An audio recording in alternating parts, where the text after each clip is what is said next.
Olá, nós estamos iniciando mais um programa Assembleia Convida. Estamos hoje recebendo aqui no estúdio da TV Assembleia o músico, o produtor musical, o compositor, o instrumentista, o professor de música, Fábio Tagliaferri, Tagliaferri, né, italiano, Tagliaferri.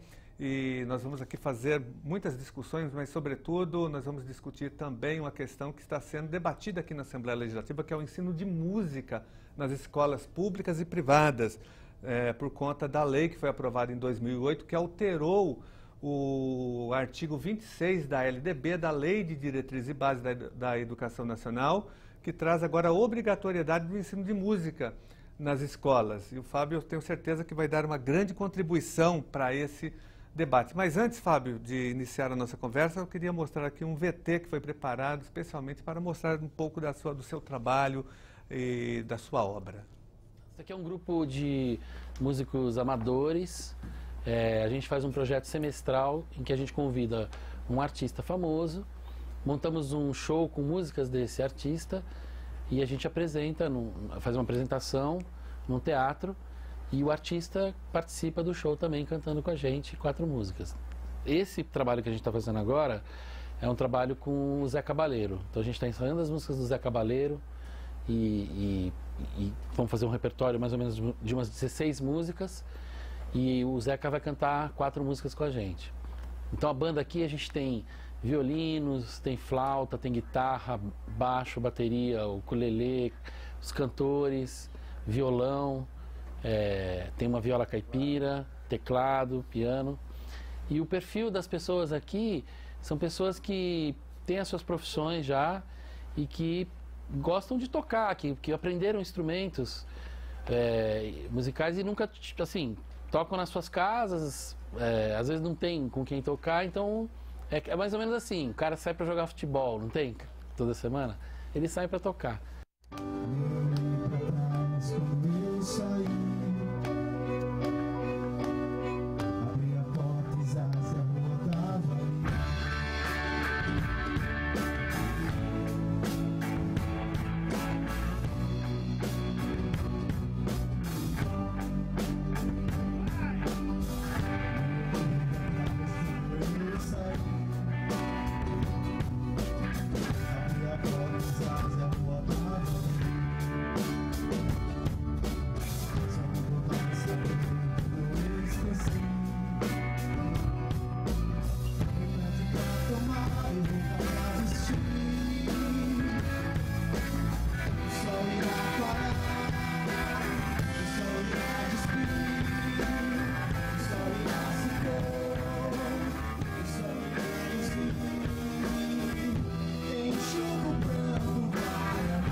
Fábio, voltando a essa questão da legislação aprovada no Brasil sobre o ensino de música nas escolas, o principal teor dessa legislação, o principal objetivo da lei é no sentido de resgatar o patrimônio cultural musical do Brasil, que é uma música que tem uma diversidade muito grande, uma importância no mundo, né? Nossa música. Eu queria ver como que você entende isso, qual a sua visão sobre o ensino de música e a importância da música brasileira na formação das pessoas, dos alunos.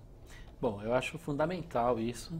Primeiro porque a gente, educando as crianças, né, desde cedo, você forma ouvintes e dando essa informação, né, desse patrimônio absurdo que a gente tem, né, de coisas boas, do passado, do tempo agora do presente, de coisas que ainda continuam, né, que vão continuar sendo produzidas no Brasil, que é uma música incrivelmente rica, né, respeitada no mundo todo.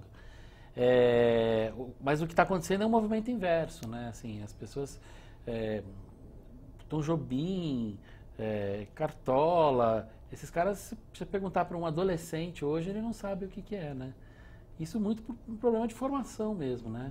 Então, acho que uma das coisas principais de uma educação musical na escola, primeiro é dar essa informação, né, o tempo todo para os alunos, né, situar, né, essa geração do país que eles vivem, do que foi produzido, né, desse tesouro que a gente tem, que é a música produzida no Brasil. Além disso, eu acho que tem essa coisa do ouvinte, né? Por que assim, o que rola por aí é a grande porcaria, né? O que se toca hoje em dia é um horror, né? Eu digo assim, na massa mesmo, né? A música comercial, a música massificada. Massificada, essa coisa... Hoje em dia, a música está associada mais a uma bunda do que a música, né? Assim, as pessoas estão vendo, mas... Assim, não que uma bunda não seja legal, é legal, mas assim, mas a música, entendeu? Acho assim, ficou um negócio meio estranho, né? Assim, então, tá um negócio... E assim, o mais incrível, assim, que eu lembro que na década de 80, as pessoas criticavam, assim, no 80, 90, quando começou a surgir o pagode, naqueles grupos Raça Negra, só para contrariar, não sei o que lá, todo mundo achava aquilo, né? Tinha um pouco de preconceito, né? Eu acho aquilo Beethoven hoje, entendeu? Perto do que se toca. E é legal, né? Perto do Michel Teló. O Michel Teló, eu acho até que ele tem uma história de música. Ele não é Mas a música, essa música que fez sucesso. Que ele produz, assim, eu acho que assim, é um cara que ele tem uma história até, sabe? Eu tava vendo outro dia, é um cara que batalhou, tocou em forró, ralou. É um instrumentista. Instrumentista, ele é um músico, pelo menos. Eu não gosto da música que ele faz, assim, não é uma coisa que eu gosto.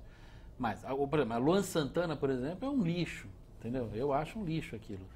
Né? Um fake total, assim. O cara, agora ele tá dando uma de Michael Bublé, tu devia ver ele num programa lá vestidinho de Michael, parecia querendo ser o Michael Bublé, né? Assim.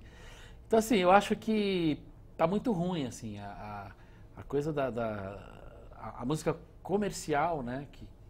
Se você pegar eu lembro que nos anos 70, 80, a classe média, ela ouvia música popular brasileira, eu lembro disso. Tocava em rádio, música, né? Em AM, tocava Chico Buarque, todo mundo. Caetano, Gil, Tom Jobim, todo mundo, Paulinho da Viola. Exatamente. Eu lembro assim, meus tios, minha mãe ouvia MPB, né? E era classe média, assim, não era Hoje em dia a música da classe média, a classe média alta, ela está consumindo a porcaria, entendeu? Eu era sócio de um clube de classe média alta, né? Aí você chega lá, na festa junina do clube, é só porcaria. É o show do Luan Santana, do não sei o quê. Então, assim, isso é gozado, porque nas escolas particulares tem a aula de música, eles têm mais, né, privilégio, assim. E eu conheço muitas escolas que têm bons professores de música e tal. Agora, eu não sei o que acontece, é um fenômeno, assim, porque os alunos acabam, mas eu gosto do sertanejo, eu não sei. Porque é o que é mostrado a eles, por isso que talvez a escola tenha que fazer o contraponto, né, mostrando também essa música que, mostrando para ele o Luiz Gonzaga, o Cartola, o Pixinguinha, enfim, a Carmen Miranda, o Chico Buarque de Holanda, os movimentos também da música brasileira, a Bossa Nova, que é um movimento riquíssimo, reconhecido internacionalmente, cultuado no Japão, na Europa, nos Estados Unidos, mas aqui ninguém conhece mais a Bossa Nova. No Brasil ela é totalmente desconhecida. O tropicalismo, a importância da tropicália, mesmo os outros movimentos, a Jovem Guarda, o movimento do rock brasileiro, nós tivemos vários movimentos, né, da música brasileira que são desconhecidos pela população, pela juventude. Então ela absorve o que é apresentado para ela, despejado pela mídia, né? Aí a massificação, é a música comercial sem qualidade, sem elaboração. E olha, você tem uma ideia, em 94, 93, eu tinha uma escolinha de música e fui dar uma aula uma vez para um adolescente, tinha 14 anos o meu aluno. E eu fui falar, você quer aprender samba do Caetano? Eu não conhecia a samba do Caetano. 93, né? Então, assim, eu acho que é um negócio, é triste isso, né? Porque você tem que tem que informar para essas pessoas. Por que nos Estados Unidos a coisa rola, né? Eles cultuam ali os compositores, né? As escolas, nas escolas você tem big bands, é impressionante, assim, você tem meninos de 14, 13 anos tocando em big band, tem orquestra nas escolas, e não são só escolas particulares não, escolas públicas lá. Isso na Europa também, né? Motorista de caminhão na Alemanha sabe ler música e cantar em coro, né? E assim, eu acho que tem que dar essa informação, porque agora, uma coisa que eu acho que para o bem e para o mal que existe hoje é a internet, né? Então, democratizou um pouco esse espaço, né? Porque assim, você só tinha a TV, eu acho que a TV, uma hora vai para o espaço, assim, porque a internet é um mundo, né? Você pode postar, você dá no Facebook, você bota lá. Então, tem um jeito de você postar coisas interessantes. Só que também, se o cara também ele vai na escola, se em casa ele não tem a educação os pais que informam coisas boas, a escola também não informa. Então ele na internet ele vai procurar bobagem, né? Acaba não tendo... Exatamente. Se ele não tem uma referência, uma indicação, uma orientação mesmo... Tem muito trabalho de casa também, né? Dos pais, né? De ensinarem, Agora, Fábio, você tem um instrumento, o seu instrumento é atípico, é pouco conhecido. Vejo todo aqui mundo você pensa que é um violino. Um violino. Mas não é. Não é um violino. Lembra do Denorex? Parece remédio. Então, até é bom você explicar, porque isso é importante também nas aulas de música, nas escolas. Os alunos não conhecem os instrumentos, né? O aluno conhece talvez o violão e instrumentos de percussão e morre aí. Você traz um instrumento inédito. Eu queria que você falasse um pouco desse instrumento e o que te levou a tocá-lo. É o seguinte, essa aqui é uma viola de arco, né? Uma viola de arco é um instrumento de música clássica, né? E parente do violino, né? Porque todo mundo chama de violino quando vê, o violino. Parece. Mas não é. A viola é maior do que o violino, né? Que não tem um violino aqui para comparar, mas ela é maior. Inclusive a viola tem vários tamanhos, né? Essa aqui é até uma viola pequena, né? Ela é entre o violino e o violoncelo. O violino é mais agudinho e tal, e a viola fica médio, tem grave, mas é o médio grave, né?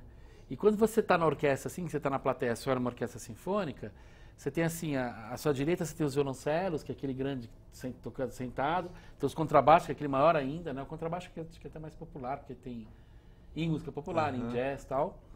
E do ladinho, assim, você tem as violas. Do outro lado você tem os violinos, do lado esquerdo, você tem os naipes de violino, né? Quando eu comecei a estudar, eu comecei a estudar violino, que eu não conhecia viola. Foi o seu primeiro instrumento? Não, meu primeiro foi violão. Depois eu passei para o violino, né? E aí estudando violino e tal, aí eu fui tocar numa orquestra jovem, aqui, que a Secretaria de Estado da Cultura, ela tem lá os corpos estáveis, na época que eu tocava, tinha orquestra jovem do Estado e Orquestra Sinfônica Juvenil do Litoral, que também é ligada à Secretaria do Estado da Cultura. É muito legal, quem regia era o maestro Lutero Rodrigues, um cara maravilhoso, assim. E a viola, quando eu fui tocar na orquestra, eu não conhecia. Eu conheci na orquestra a viola, né? Não tinha essa informação. Na época que eu tocava em orquestra, a viola tinha pouquíssimos violistas. Muito pouco, porque era um instrumento desconhecido. Na época que eu comecei a estudar também, era muito caro você estudar. Hoje em dia, você tem muito projeto social que deu uma popularizada grande. Você tem o Projeto Guri, tem o LN, isso. As oficinas de cultura. As oficinas. Então, o que aconteceu? Começou muita gente a estudar, porque também os chineses começaram a fabricar... Por exemplo, na época que eu comecei a estudar, você tinha que ter R$2.000 para tocar um instrumento. Né, desse. Hoje em dia você tem que ter R$200, R$300, você vai lá, compra um chinês em 10 vezes e toca. E tem esses projetos sociais também, que são de graça, que você pode tocar. Além disso, começou a pipocar muita igreja evangélica. Muita igreja. Que utilizam muito a música. Que utilizam muito e formam muitos músicos. Os músicos, sim. Assim, você pegar as orquestras aqui de São Paulo, é uma porcentagem enorme de músicos que vieram das igrejas também. E aí, então viola, então, né? Eu cheguei a ser jurado do Projeto Guri para selecionar os professores do São Paulo, Estado de São Paulo. Meu, parecia cada violista que toca viola, tá?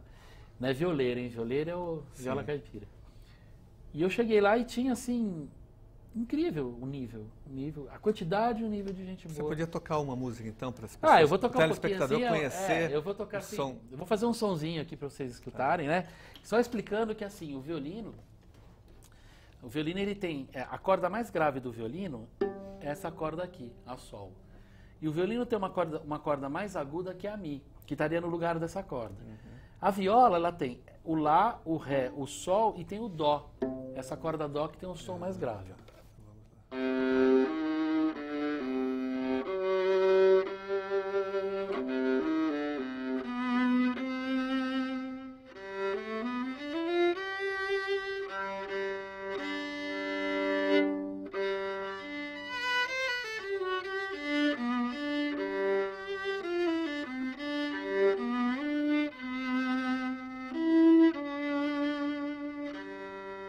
O violino, porém, ele vai mais para essa região aqui, ó.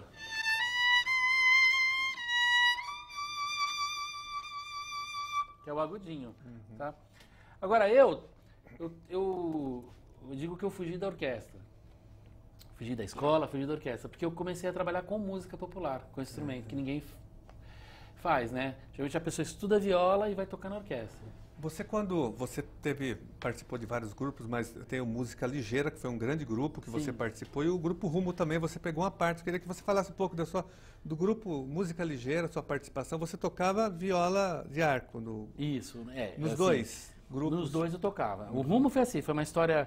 Eu toquei no finalzinho, né? Eu fiz o último CD deles, que era o Rumo ao Vivo. Eu conheci o Paulo Tati, né? E a gente começou a tocar junto e tal, ele me chamou para tocar no Rumo. E lá eu tocava viola de arco, né?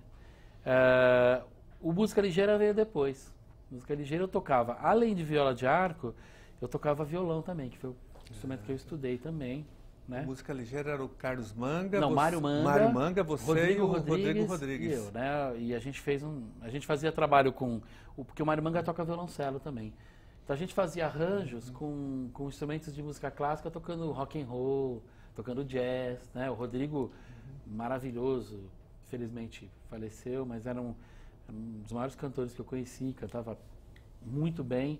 E a gente fazia um repertório que a gente se revezava nos instrumentos. Era um repertório eclético, né? De Beatles a Luiz Gonzaga, Jackson do Pandeiro. Paul Simon, a gente não tinha Vocês tinham uma influência do tropicalismo? A Tropical é que deu essa eu acho abertura. Que é difícil você não ter, né, influência, né? A gente acaba, assim, quando eu comecei a estudar música, tudo, eu acho que eu ouvi de tudo, entendeu? Assim, tanto música clássica como música popular, rock and roll, jazz, tudo, né? Assim, eu nunca fui assim segmentado ali, né? Porque eu acho que na formação você tem que ouvir de tudo, né? Então eu ouvia muita música, comprava muito disco de vinil em sebo, tinha um sebo chamado Eric Discos em Pinheiros, tinha o Edgar Discos também, eu ficava assim, comprava um monte. Então assim, eu acho que é ruim você segmentar, né? Eu acho que você tem que depois, assim, agora eu sou um senhor de 50 anos, eu acho que a gente acaba tendo as nossas preferências, né? Respeitando as coisas que a gente já... Né? Mas você acaba tendo mais, você acaba gostando mais de uma coisa, indo para um lado, né? Mas assim, o Música Ligeira, ele tinha uma coisa assim que não era assim, é um grupo que toca samba. Não, é um grupo que toca rock. Não, ele tocava todos os estilos. O que era a característica do Música Ligeira? Era o jeito de arranjar as músicas, de como você fazia. Então você pegava lá um samba de break, né? Fazia com viola de arco, violoncelo e uma caixinha de fósforo ou um pandeiro. Uma música que tem uma característica de ser o quê? Cavaquinho, pandeiro, violão de sete, blá, blá. Então a gente dava uma roupagem diferente. Isso deu muito certo pra gente. Assim, foi uma coisa que... e a gente se revezava. Então as formações eram assim, uma hora eu tocava violão, o Manga tocava cello, o Rodrigo tocava sax e cantava. Porque o Rodrigo tocava sax, tocava pandeiro, tocava violão, cantava, tocava gaita muito bem. O Manga toca violão de aço, violão de nylon, violoncelo, bandolim, né? Eu fazia baixolão também, tocava viola de arco, tocava violão, todos faziam vocais, então dava pra gente fazer muitas misturas ali, né? Então esse foi um negócio que deu um... Então, além do música ligeira, além do Grupo Rumo, você também tocou com... Você falou que tocou já com Chico Buarque, né? Você tocou com... Não, eu fiz uma participação. Fez uma participação. Num show de fechado que teve uma vez, mas eu toquei também muito com teatro também. Isso, exatamente. Fiz trabalhei na companhia do Fagundes, na Estado de Repertório, sempre como músico, né? Não como ator. Certo. Pro bem dos atores, eu não... Agora, eu toquei no Ornitorrinco também, que era o grupo do Cacá Rossetti. Trabalhei sempre eu gostei sempre, então, dessa mistura, entendeu? Assim, eu pago um preço, né? Porque eu podia ser um cara sentado na orquestra, um emprego, saláriozinho garantido e tal. Mas eu quis conhecer outras linguagens, tocar... E é muito legal, entendeu? Porque além disso, você acaba conhecendo gente diferente, sabe? Não é uma coisa que fica aquela coisa só... Não estou fazendo nenhum julgamento de quem gosta, mas acho que a minha característica não é muito essa. Eu gosto de mudar, assim. Aliás, eu sou assim, não gosto de planejar nada. Às vezes falam assim, vamos no tal lugar, sábado. Não, deixa eu esperar sábado que eu vejo. Entendi. Deixa eu te perguntar uma outra coisa. Você foi influenciado por quem? Quais os músicos que mais te influenciaram? Olha, São duas perguntas. Essa, né? As suas influências, Fábio, e também na atualidade hoje, na música brasileira, quem que você acha interessante? Quem que você ouve? Quem que te influencia hoje? Quem que te influenciou ontem? Bom, eu acho que na música brasileira a gente tem alguns caras que são a base, né? Que é o Chico Buarque, o Milton Nascimento, o Caetano, o João Gilberto, Tom Jobim, Paulinho da Viola. Esses caras são a base. Assim, em termos de música instrumental, por exemplo, você tem o Egberto Gismonti, o Hermeto Pascoal, esses caras, o Rafael Rabelo, que era O Ginga, você gosta? O Ginga, eu não sou fã, né? Eu gosto, assim, respeito, mas não é um compositor que eu adoro, assim, né? Claro, é um instrumentista maravilhoso, tudo, mas não é a minha muito, assim. Eu gosto mais do Caetano, por exemplo, acho mais legal, assim. Eu não gosto de coisa muito, não gosto de muita nota, assim. Eu tenho um pouco de essa coisa de muita informação também, às vezes eu sou bitomaníaco, assim, eu adoro os Beatles, porque os Beatles eles faziam coisas simples, né, e maravilhosas, assim. Acho que as pessoas que conseguem fazer músicas... Eram músicas sofisticadas com poucos acordes, com... A sofisticação, ela não está muito nessa coisa. Mas o de cara bota nota. lá 40 acordes, uma música e uma melodia toda torta, não sei o que lá. Entendeu? Não quer dizer... Tem gente que faz isso muito bem, né? Mas também não quer dizer muito, assim, pra mim, né? Outro cara que eu acho maravilhoso é o Arrigo Barnabé e o Luiz Tati, né? Esses dois são o Luiz Tati com canção... Porque são formadores... O que eu acho bacana, assim, que quando o cara ele consegue criar uma linguagem musical, sabe? Isso eu acho que é legal, né? Assim, a gente tem muito isso em música brasileira, né? A gente tem forró, tem samba, tem choro, tem essa coisa que os caras criam. Então eu acho assim, o Luiz Tati, ele criou um jeito muito, né, particular de compor, aquela coisa da canção falada, semiótica. O Arrigo Barnabé também, com o dodecafonismo, acho isso, né, as coisas de ritmo dele, muito bacana, assim. Fábio, nós vamos fazer um breve intervalo e voltamos aqui a conversar sobre música brasileira, sobre o ensino de música nas escolas e sobre a sua trajetória e a sua obra musical. Tá joia.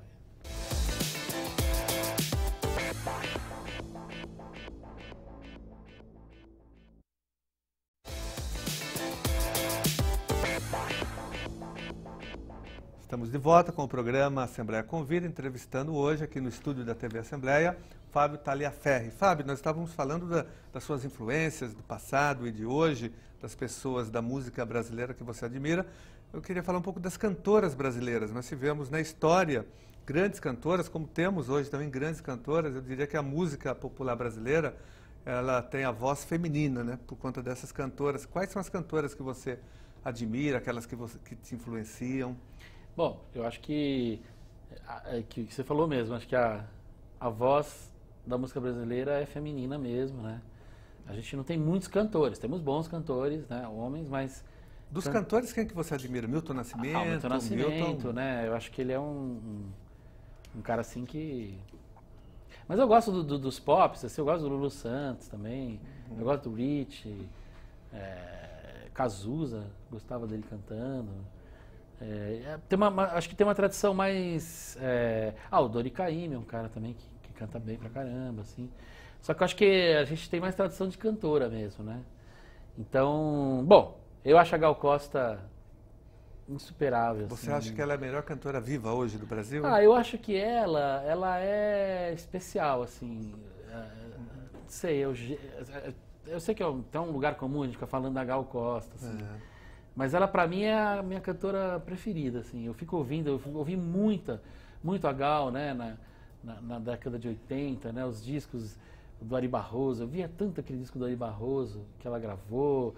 E as outras coisas, né? Gal canta Caymmi. Caymmi, eu acho que ela é maravilhosa, assim, né? Ela é considerada pela crítica ainda a melhor cantora do Brasil, né? Viva. Eu acho que Assim, a gente teve, assim, um enxame de... Mas tem a Nana Caymmi também. Nana Caymmi também, que é... A Bethânia. A Zizi Posse, que é bacana. Sabe o que? Eu gosto muito da Fafá de Belém também. Acho que a Fafá de Belém é um astral, né? Assim, ela muito, né? Ela é maravilhosa, assim. Rosa Passos também tem um jeito especial. Eu gosto muito da Rosa Passos, uma fase que ela tocava violão, assim. Uma vez eu conheci ela na Rádio Nacional do Rio, fazer um programa, ela estava lá com o violãozinho dela. Bem legal, assim, bem bacana. E das novas cantoras? Então, das novas... Como a Tulipa, como é... Então, assim, eu conheço pouco, assim, pra te falar a verdade, assim, eu conheço a Nausete, não é tão mais das novas, né? Ela tá mais década de 80, né? 90 e tal. Mas a Tulipa eu já ouvi, muito legal, assim, acho uma cantora, assim, que tá indo muito bem, né? Nas coisas que ela faz. Tem a Luísa Posse, que a Luísa Posse, já fiz um trabalho uma vez, que a gente fez um trabalho de música infantil uma vez, um projeto no Sesc. Pompeia, bem bacana ela, acho bem...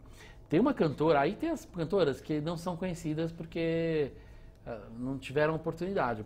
Tem uma cantora chamada Márcia Lopes, por exemplo, que existe o CD, quem buscar na internet aí vai ver, tem coisas dela, que é um absurdo. Márcia Lopes é uma cantora maravilhosa, mas não está na mídia, né? Tem uma cantora também, que é uma cantora-atriz, chamada Adriana Caparelli também, que é ótima, assim, ela tem uma voz linda também. Tem uma cantora chamada Gianna Viscardi, também muito bacana. A Gianna tá mais aí no mercado aí, né, mais na onda, assim, ela é bem interessante o trabalho dela, assim, de música popular.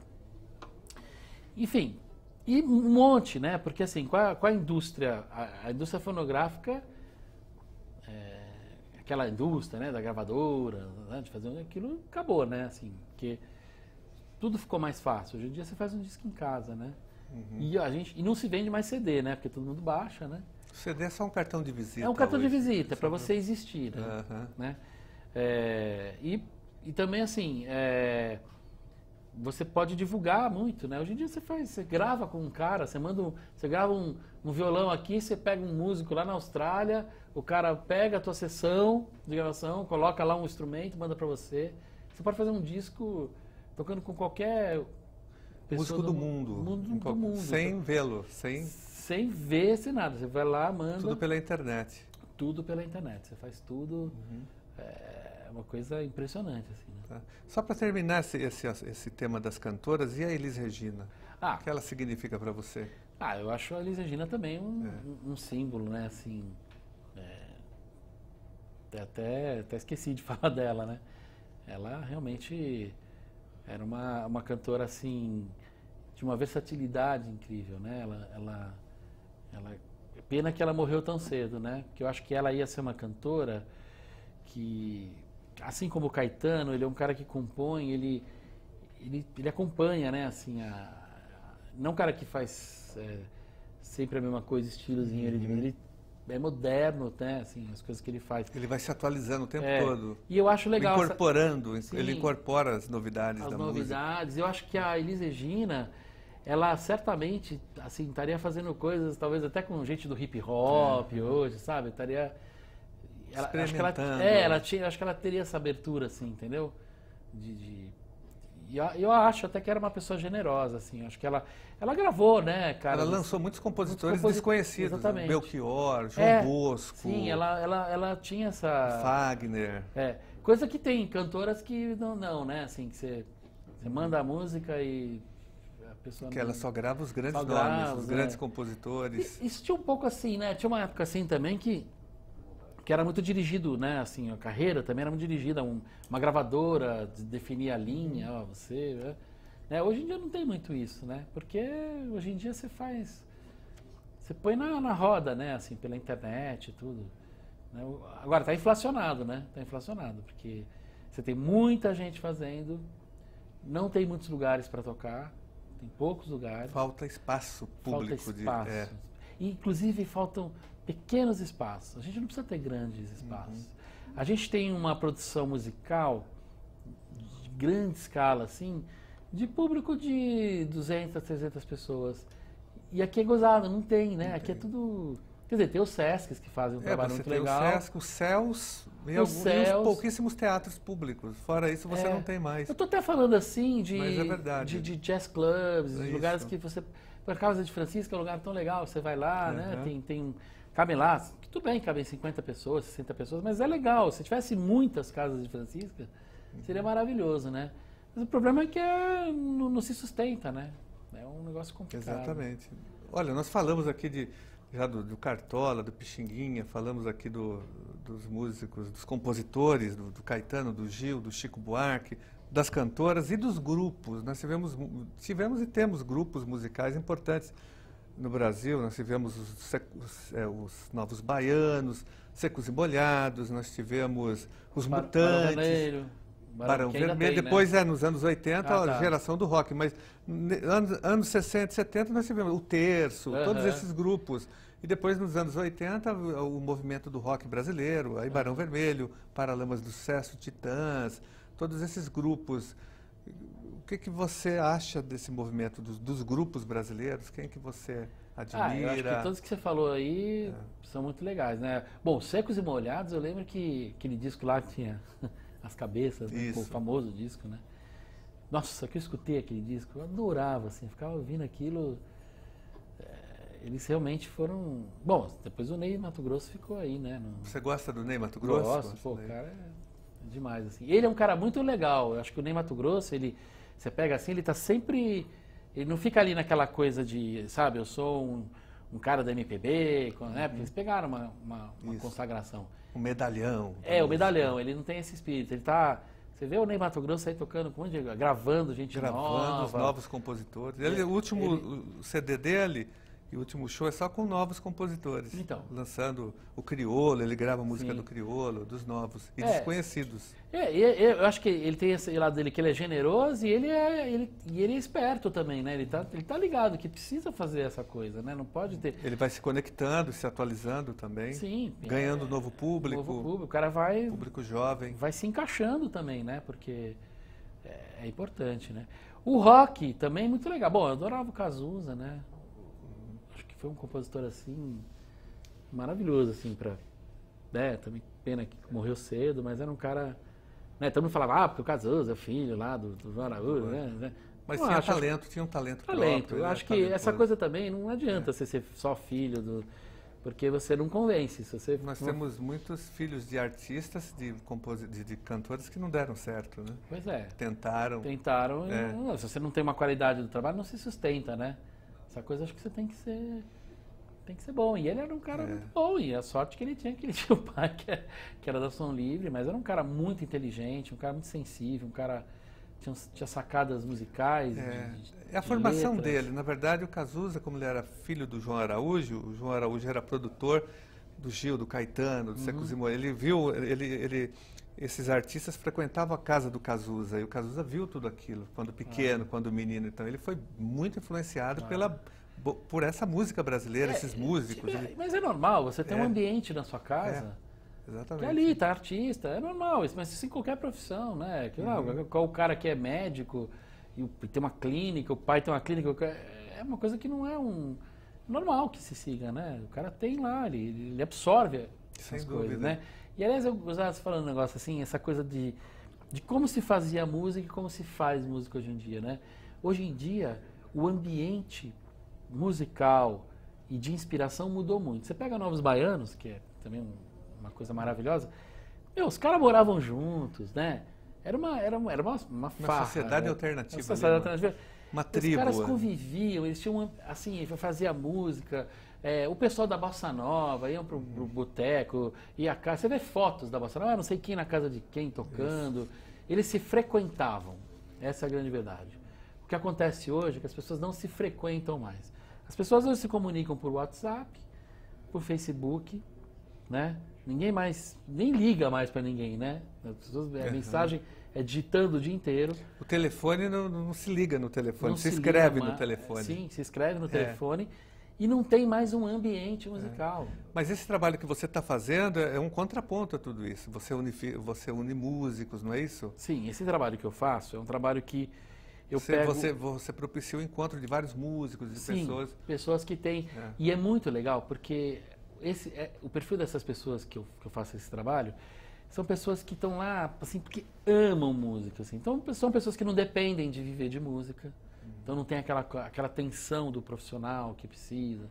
Porque o músico profissional, tem um termo, assim, pro músico profissional, às vezes é muito difícil trabalhar, sabe? O cara tá sempre querendo... tá com pressa, tá com sei lá, sabe? Quanto que vai pagar, é meio complicado. Ficou muito profissionalizado nesse sentido hoje em dia, sabe? Então, essa coisa...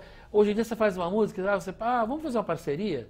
O cara te manda a música, você manda a música pela internet, o cara te manda a letra por e-mail. Entendeu? Tudo bem, não estou recriminando, eu já fiz coisa assim. Mas não tem mais um ambiente musical, que você senta ali, eu não consigo convidar meus amigos para tocar. Você só consegue convidar os amigos para tocar quando você tem um trabalho, que tem um projeto, que tem um cachê, que vai ganhar, que vai sair 2 dias... Ninguém mais toca, não tem mais o ambiente, cara. É um negócio muito, muito esquisito, assim. Esse seu projeto, qual é o nome dele que você está desenvolvendo? Esse é um projeto de prática de conjunto. É um projeto que são pessoas profissionais de várias áreas. É médico, é engenheiro, é juiz, é advogado, tem estudante, tem arquiteto, tem marceneiro, que eles tocam instrumentos. E a gente se reúne para fazer música.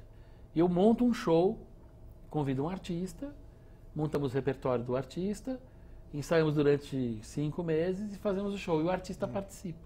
Você fez então do Luiz Tati? Eu fiz o Luiz Tati, eu já fiz o André Bujanra, Mário Manga, a Rit, agora o Zé Cabaleiro. Eu já fiz com o Pepeu Gomes, com o Chico César, com o Danilo Caymmi, com Escova... E todos Paulinho eles participam Mosca, Arnaldo Antunes. Shows, todos participam. A gente monta e no final eles cantam lá 4 músicas. Tá. Muito interessante. Só terminando, nós esquecemos de falar da Cássia Eller. Bom, essa, putz, eu adorava. Que nós perdemos cedo também. Eu conheci a Cássia Eller, uma vez eu estava num restaurante, tinha o Celso Cury, que é um cara bem bacana, assim, que foi dono inclusive de um espaço chamado Espaço Off, que ficava ali no Itaim, não sei se você lembra do Espaço Off, na Travessa da 9 de Julho. Sei. Era um lugar pequenininho, assim, mas muito legal, assim. E uma vez eu estava num restaurante e eu encontrei o Celso Cury, ele estava com a Cássia Eller. Logo que ela chegou em São Paulo, assim.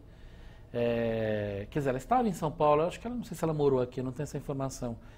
E ela tímida, assim, eu lembro de ter conhecido ela, assim, e ele falou pra mim, ele falou assim, essa aqui é a Cássia, a cantora, você ainda vai ouvir falar muito dela, não sei o que lá. E realmente ela putz, eu adoro rock, né? Adoro música pop.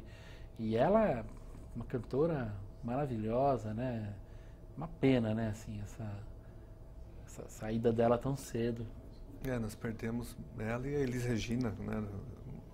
De uma forma precoce. Sim. A música brasileira perdeu duas grandes cantoras. Sim. Duas grandes cantoras. É gozada, né? Mas assim, na música mundial, né? Perdemos o Jimi Hendrix, né? Ele era tão novinho também, Janis né? Joplin também morreu. Janis Joplin, a Amy, né? Que morreu também. Mais recente, Mais recente, Perdemos Mozart também, Mozart morreu cedo. Verdade. Fábio, voltando à questão da música nas escolas, o MEC, o Ministério da Educação, não regulamentou ainda a questão dos professores. Que professor que vai lecionar? Quem vai lecionar música nas escolas? Isso ficou no ar. Nem o Conselho Nacional de Educação soltou uma resolução regulamentando. Então ficou algo no ar ainda em relação a isso. Qual a sua opinião? Quem você acha que deve lecionar música na escola? Porque o professor de educação artística, de artes, ele não tem, muitas vezes, esse preparo, formação musical. Ele fez no curso de artes, ele teve música, mas ele não é um músico, necessariamente. Então, nós temos esse espaço vazio. Quem que vai ensinar música nas escolas? Na sua opinião, como não houve regulamentação, nós estamos debatendo isso aqui em São Paulo, em Brasília, nós queremos regulamentar. Nós entendemos que tem que ter um espaço aí para o músico, independentemente se ele tem formação ou não numa licenciatura, no curso de licenciatura plena, que haja uma flexibilização nesse processo de contratação de profissionais para ensinar música nas escolas. Isso é uma questão importante. Assim, eu não vou generalizar, eu vou falar uma experiência que eu tive, porque assim, eu sempre dei aula, eu trabalhei no SESC, eu dei aula no Projeto Guri, eu trabalhei na Escola Municipal de Iniciação Artística, a EMIA, que é uma ótima escola, dei muita aula em conservatório, eu tenho uma experiência grande assim com essa área educacional. O que aconteceu é que começou a se exigir o diploma de licenciatura, né? Eu fui fazer uma faculdade de licenciatura, obviamente não vou falar o nome, né? Não vou expor aqui.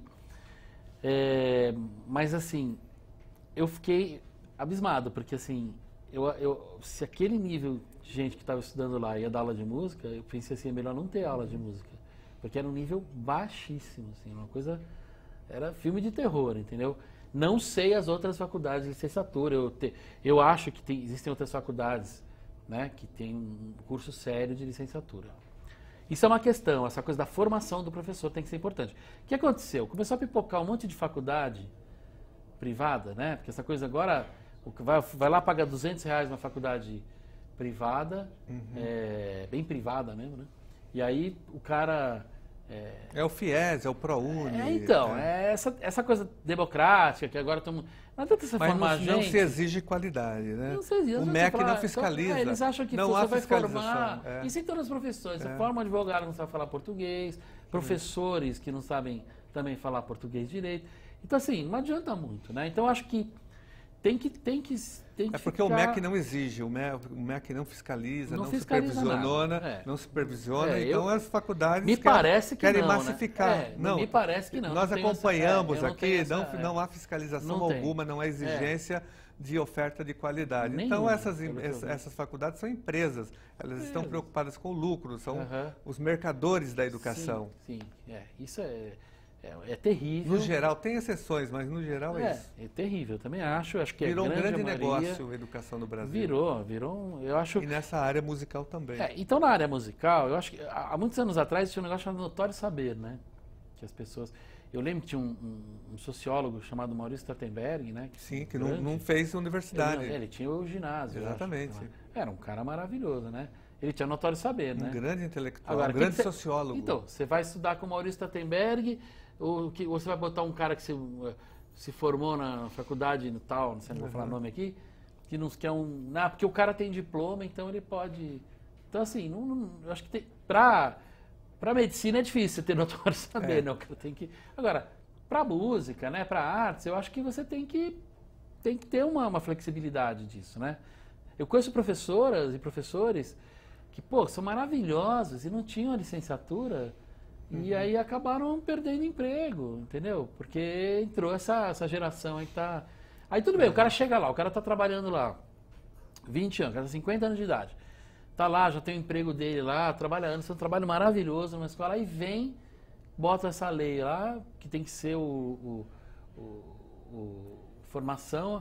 Aí o cara perde o emprego, eu acho meio complicado isso. Então tem que ficar um pouco vigilante nisso, sabe? Então você defende também uma flexibilização da legislação, uma flexibilização da exigência para selecionar nas escolas. Eu acho que você tem que ser avaliado, né, por gente competente que vai ver o seu trabalho. Não estou falando também que quem faz licenciatura não tenha capacidade de jeito nenhum, né? Mas eu acho que você tem que ter um pouco de jogo de cintura, assim. Essa coisa muito, assim... Eu não sei qual é, o que acontece, né? Qual é o tipo... Alguma coisa estranha tem nisso, né? Essa coisa do MEC também exigir, aí esse monte de faculdade. Não estou afirmando nada, mas eu acho que isso é uma coisa... Não sei se tem um jogo de interesse, não sei o que... Porque eu não tenho essa informação. É estranho que até hoje não tenha ocorrido uma regulamentação. Uma regulamentação. Está muito no ar. E uma última pergunta antes de terminar o nosso programa, Fábio, sobre a Ordem dos Músicos do Brasil. Nós temos um movimento aqui na Assembleia Legislativa contra a Ordem dos Músicos. A Ordem dos Músicos, ela tenta disciplinar o trabalho dos músicos, ela exige o pagamento da anuidade e ela fiscaliza o trabalho dos músicos. Nós achamos um verdadeiro absurdo, porque a Constituição Federal garante o pleno exercício da profissional. Você não tem que estar filiado, inscrito num conselho para você, ou numa ordem para você trabalhar. Não ser um advogado, um médico, o engenheiro. Tem algumas profissões que colocam em risco a vida das pessoas, a liberdade. Daí sim, mas o músico não coloca em risco a vida de ninguém.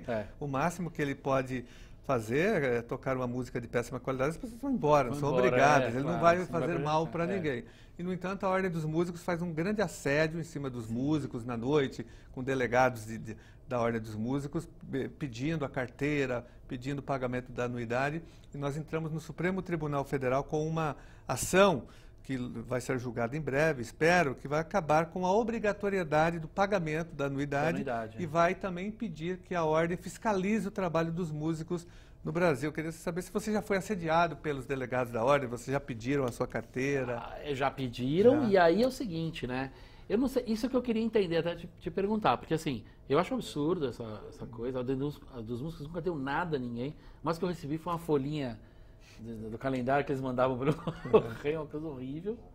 Nada, assim, você vai lá pagar um negócio, aí você vai tocar, se você não tiver a nota contratual, você não toca, ou você toma uma multa.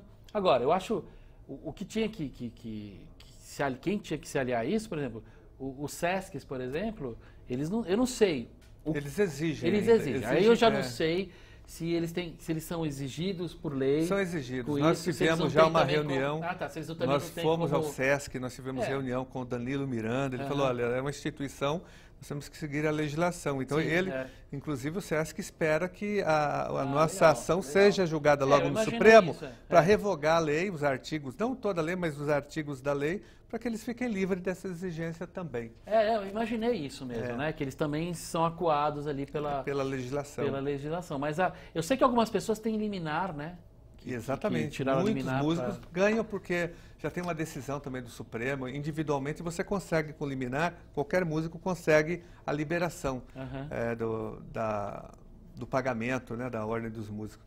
Fábio, nós estamos chegando ao fim do nosso programa. Eu quero te agradecer muito pela sua grande contribuição, seus comentários, né, sobretudo sobre essa questão da música nas escolas, sobre a formação dos professores, e te parabenizar pelo seu trabalho, pela sua obra, pelo seu trabalho e, sobretudo, pela sua grande contribuição com a valorização da música popular brasileira, da música instrumental. Parabéns mesmo. Obrigado. Foi um orgulho, uma honra tê-lo aqui na Assembleia Legislativa de São Paulo. Eu gosto do seu trabalho, assim, você é um cara decente, cenário que a gente vive no Brasil hoje, um cara raro, assim, de caráter e dedicação.